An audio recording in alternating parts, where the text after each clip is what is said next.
എൻ്റെ ഒരു ചോദ്യം ഇതാണ്, എന്താണ് വിഗ്രഹം, എന്താണ് ഐക്യം? അതിന് ഞാനൊരു സിമ്പിൾ മറുപടി പറയാം. അതായത് ഈ പിന്നെ ഹിന്ദു മത വിശ്വാസികളാണ് കൂടുതലും വിഗ്രഹങ്ങളെ ആരാധിക്കുന്നത്. അപ്പോൾ അതിൻ്റെ അകത്ത് ഒരാൾ ഒരു വിഗ്രഹം ഉണ്ടാക്കി കഴിയുമ്പോൾ ആ വിഗ്രഹത്തിന് ശക്തിയില്ല.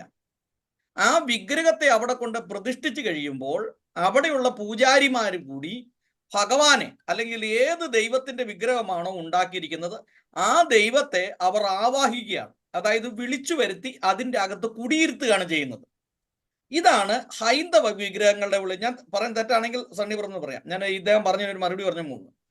എന്നാൽ കത്തോലിക്ക സഭയിലെ ഇപ്പം സണ്ണി ബ്രദർ പറഞ്ഞ ഐക്കൺ എന്ന് പറയുന്നത്, ഇത് ഇപ്പൊ ഓടി ചെന്ന് ഇപ്പൊ നോർത്ത് ഇന്ത്യയിലോ അല്ലെങ്കിൽ വേറെ സൗത്ത് ആഫ്രിക്കയിലോ അല്ലെങ്കിൽ പിന്നെ ആഫ്രിക്കൻ സ്ഥലങ്ങളിൽ ചെന്നിട്ട് ഇതാണ് ദൈവം എന്ന് പറഞ്ഞു കഴിഞ്ഞാൽ ദൈവത്തെ കാണിക്കാൻ പറ്റുന്നില്ല. അപ്പോൾ ഇങ്ങനെയാണ് ദൈവം ഇരിക്കുന്നത് എന്നുള്ളത് കാണിച്ചു കൊടുക്കാൻ ആദ്യകാലങ്ങളിൽ വരച്ച പടമാണ്. പിന്നീട് അത് പ്രാർത്ഥന മുറികളിൽ എത്തപ്പെട്ടു എന്നുള്ളതാണ് എനിക്ക് മനസ്സിലാവുന്നത്.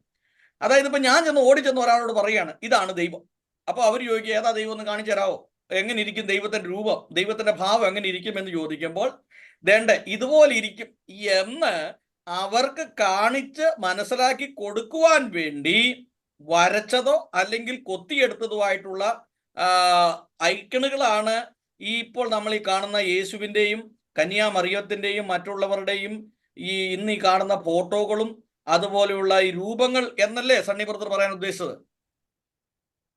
അതെ, അതില് ഇപ്പം അതിന്റെ ഒരു ഉദാഹരണം പറയുകയാണെങ്കിൽ, ഞങ്ങളുടെ പള്ളിയിൽ ഈ തൂങ്ങപ്പെട്ട രൂപം എന്ന് ഞങ്ങൾ പറയുന്ന ക്രൂശിത രൂപം ഉണ്ടായിരുന്നു ആൾത്താരയിൽ. അപ്പൊ അത് പള്ളിയുടെ ഒരു റിനോവേഷൻ നടന്നപ്പോഴത്തേനും അത് താഴെ വീണ് പൊട്ടിപ്പോയി. അപ്പം ഞങ്ങൾ ചെയ്ത അതിന് യാതൊരു പ്രാധാന്യവും, ഞങ്ങൾ എന്തെങ്കിലും പ്രാധാന്യം കൊടുക്കുന്നുണ്ടെങ്കിൽ ഞങ്ങൾ അത് ഒന്നും കൂടെ ചവിട്ടി പൊട്ടിച്ച് ഈ അവിടെ ഞങ്ങളുടെ പാർക്കിംഗ് ലോട്ട് ഉണ്ടാക്കിയപ്പോഴത്തേനും അതിൻ്റെ അത് ഇട്ടു, എന്നിട്ട് പുതിയൊരു സാധനം മേടിച്ചു വെച്ചു. അതിനെന്തെങ്കിലും പവിത്രത ഞങ്ങൾ കൊടുക്കുന്നുണ്ടെങ്കിൽ ഞങ്ങൾ അങ്ങനെ ചെയ്യൂ. ഇപ്പൊ എന്റെ വീട്ടിലൊരു തിരുഹൃദയത്തിന്റെ പടം മാത്രമേ ഉള്ളൂ. ആ പടം എന്തെങ്കിലും കാരണവശാൽ പൊട്ടി പോവുകയോ എന്തെങ്കിലും ചെയ്തു കഴിഞ്ഞാൽ അതെടുത്ത് ട്രാഷിലിട്ടിട്ട് പുതിയ ഒരെണ്ണം മേടിച്ചു പോകും, അത്രേ ഉള്ളൂ. ഞങ്ങൾ യഥാർത്ഥ വിശ്വാസികൾ. എന്നാൽ ഇതിനെ ആരാധിക്കുന്ന ആൾക്കാർ ഇല്ലേ എന്ന് ചോദിച്ചു കഴിഞ്ഞാൽ ഉണ്ട്, അത് അവരുടെ അറിവില്ലായ്മ. ശരിയാ, ഞാനീ പറഞ്ഞ അതിന്റെ കറക്റ്റ് ആശയം എന്ന് പറഞ്ഞത്, ഇപ്പൊ ഒരാളോട് ചോദിക്കുകയാണ് നിങ്ങളുടെ ദൈവം ഏതാണ് എന്ന് ചോദിച്ചു കഴിഞ്ഞാൽ കാണിച്ചു കൊടുക്കാനായിട്ട് ഒരു രൂപമാണത്.